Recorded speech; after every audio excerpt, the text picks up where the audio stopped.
નમસ્કાર દર્શક મિત્રો, હું શીતલ મહેતા ન્યૂઝ ઓફ કચ્છમાં આપનું સ્વાગત છે। જોઈએ આજના સમાચાર।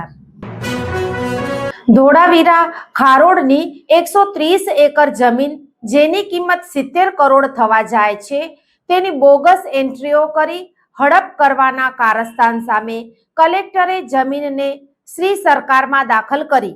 ધોળાવીરાનો યુનેસ્કો દ્વારા વૈશ્વિક ધરોહરની યાદીમાં સમાવેશ થતાં જ તદ્દન બોગસ આધારો ઊભા કરી ખારોડા ગામની 70 કરોડથી વધુની બજાર કિંમત ધરાવતી 130 એકર જમીન હડપ કરવા નીકળેલાઓ સામે જાગૃત ગામ લોકોની રજૂઆતને પગલે તપાસ હાથ ધરનારા જિલ્લા કલેક્ટર આનંદ પટેલે આજે એ તમામ જમીન પુનઃ સરકાર દાખલ કરવાનો કડક આદેશ આપતા લેભાગુઓના હાથ હેઠા પડ્યા છે અને હવે તપાસમાં સંડોવણી ખુલે નહીં તે માટે રાજકીય વગના આધારે દોડભાગ શરૂ થઈ ગઈ છે। ભચાઉ તાલુકાના અને ધોળાવીરા ડેવલપમેન્ટ ઓથોરિટીમાં સમાવિષ્ટ ખારોડા ગામની જ્યાં હવે કેન્દ્રીય પુરાતત્વ વિભાગનું મ્યુઝિયમ નિર્માણ પામવાનું છે તેને અડીને આવેલી 130 એકર જમીન ભેજા બાજોએ 1982 પછી કોઈ લેન્ડ કચેરી મળી ન હોવા છતાં બોગસ આધારો ઊભા કરી કેસ ચલાવી હુકમો મેળવી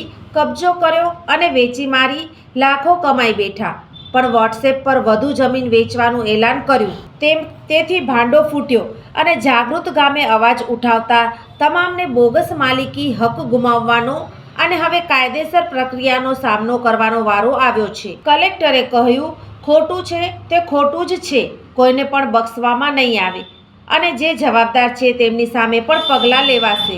ખારોડા ગામની શ્રી સરકાર પડેલી જમીનમાં અનુભવી મહેસૂલી તજજ્ઞોની સલાહ અનુસાર સૌપ્રથમ 1036 હેક્ટર કુલ જમીન પૈકી 130 એકર જમીન અલગ અલગ ખાતેદારોના નામની હોવાનો દાવો કરી જૂની તારીખોમાં જે તે વખતના અધિકારીઓના સહી સિક્કા લગાવી બોગસ હુકમ ઊભા કરાયા પછી નાયબ કલેક્ટર ભચાઉની કોર્ટમાં કેસ ચલાવાયા।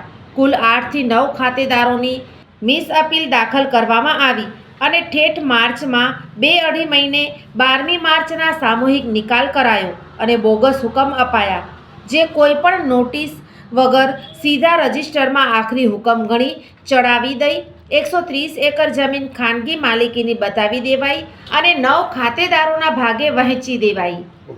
બોગસ રેકર્ડની કોપીઓ તપાસી તો ખરેખર અવસાન પામેલાઓના નામે ખેડૂતો જ ન હોય તેવા નામે જમીન થઈ હોવાનું જાણવા મળતા ગ્રામસભા યોજી સામૂહિક વિરોધ શરૂ કર્યો જેની જાણ થતાં એક અહેવાલ છપાયો જેને પગલે જિલ્લા કલેક્ટરે તપાસ સમિતિ નોમી ખરાઈ કરી આજે અંતિમ નિર્ણય લીધો। આ પ્રકરણમાં એક નિવૃત્ત તલાટી પૂર્વ મામલતદારના નામે સહી સિક્કા કરનાર અને ભચાઉ પ્રાંત અધિકારી તથા મામલતદાર સહિતનાની આંખમાં ધૂળ નાખનારાઓ સામે હવે ક્યારે પગલાં ભરાય છે તે જોવાનું રહ્યું। દર્શક મિત્રો, આજે તારીખ 10 ડિસેમ્બર 2025 આ હતા આજના સમાચાર। આવતીકાલે ફરી મળીશું, ત્યાં સુધી મને રજા આપશો। નમસ્કાર।